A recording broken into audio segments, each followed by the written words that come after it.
कितना सुंदर कहा है। सोमवार का व्रत है, पशुपतिनाथ का व्रत है, 16 सोमवार का व्रत है, संकट सोमवार का व्रत है, प्रदोष का व्रत है, शिवरात्रि का व्रत है। उस दिन बेलपत्र को, जिस दिन आपका व्रत होता है उस दिन बेलपत्र को नहीं तोड़ा जाता। कितना सुंदर वर्णन है, जरा सुनिएगा। शिव महापुराण का, लिंग पुराण का ये वर्णन, शिव पुराण का, स्कंद पुराण का ये वर्णन ध्यान रखना।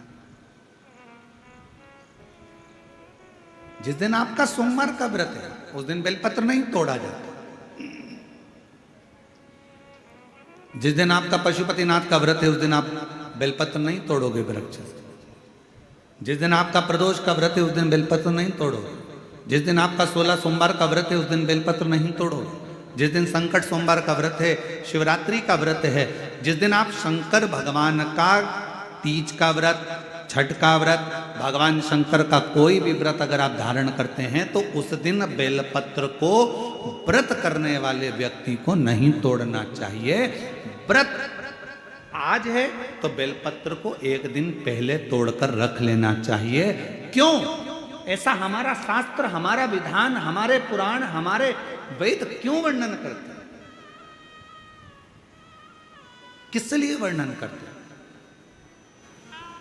क्यों कहा गया कि प्रदोष के दिन, जिस दिन आपका व्रत है उस दिन आप कोई सा भी व्रत हो, आपका सोमवार का व्रत है, आपका शिव जी का अगर कोई व्रत कर रहे हो तो उस दिन आप भगवान शंकर को चढ़ाने के लिए बेलपत्र मत तोड़ो, एक दिन पहले तोड़ो।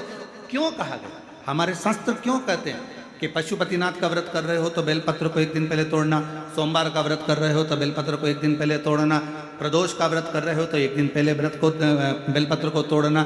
एक दिन पहले उस बेलपत्र को क्यों तोड़ा जाता है? जिस दिन हमारा व्रत रहता है उस दिन हम बेलपत्र क्यों नहीं तोड़ सकते? तो हमारा शास्त्र कहता है, शिव महापुराण वर्णन करती है कि जिस बेलपत्र की पूजन आप साल भर में अगर एक दिन भी आपने बेलपत्र को जल चढ़ाया है, एक दिन भी बेलपत्र को नमन करा है, एक दिन भी बेलपत्र के वृक्ष को यदि तुमने पूजा है, साल भर में एक दिन भी आपने अगर बेलपत्र की आराधना करी है, तो आप जब जब सोमवार का व्रत रखती हो, प्रदोष का व्रत रखते हो, आप जब जब शिवरात्रि का व्रत रखते हो, आप जब संकट सोमवार का व्रत रखते हो, पशुपति व्रत रखते हो, तो तुम्हारे उस व्रत को सफल बनाने के लिए बेलपत्र का वृक्ष भी तुम्हारे लिए व्रत रखता है, जिससे तुम्हें उस फल की प्राप्ति।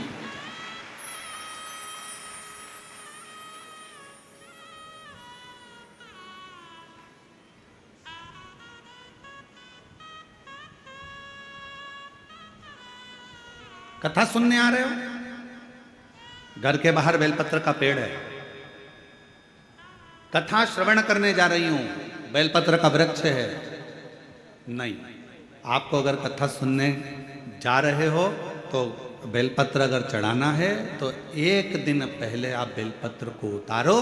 कथा सुनने के लिए जा रही हूं और बेलपत्र रास्ते में से तोड़ लिया, कथा में जाकर बैठ गई, बेलपत्र शिव पुराण को समर्पित कर दिया या कथा में समर्पित कर दिया, या विचार करा कि मेरा बेलपत्र व्यासपीठ तक जाएगा, झोली में डाल दिया। ध्यान रखना, कथा सुनने के लिए आ रही हो, सामने बेलपत्र का वृक्ष दिख गया, उसको झुककर प्रणाम करो, नमन करो और कहो, मेरे बाबा, मेरे शंभु, आपका दर्शन कर कर जा रही हूं। मैं जानती हूं इस बेलपत्र के वृक्ष में गौरी शंकर हैं, मैं जानती हूं इस बेलपत्र के वृक्ष में नारायण लक्ष्मी है, मैं जानती हूं इस बेलपत्र के वृक्ष में 64 योगनियां है, मैं जानती हूं इस बेलपत्र के वृक्ष के तने में स्वयं कुबेर बैठकर साधना करता है। इस बेलपत्र के वृक्ष को मैं नमन करती हूँ। बाबा, आपसे प्रार्थना करती हूँ कि मैं कथा सुनने के लिए जा रही हूँ, जब मैं कथा सुनकर वापिस आऊँ ना, हे बेलपत्र महारानी, हे बेलपत्र के वृक्ष, हे शंकर, ऐसी कृपा करना कि मेरी खाली झोली को भंडार से भर देना, उसको नमन करो। और हम क्या करते हैं? कथा सुनने जा रहे हैं तो बेलपत्र का वृक्ष अपने आंगन में है या बेलपत्र का वृक्ष रास्ते में पड़ गया, 4-6 बेलपत्र तोड़ लिए, कथा में जाकर बैठ गए, कथा सुन ली, बाद में बेलपत्र समर्पित कर, ना ना ना ना, आते समय बेलपत्र को नमन करते हुए,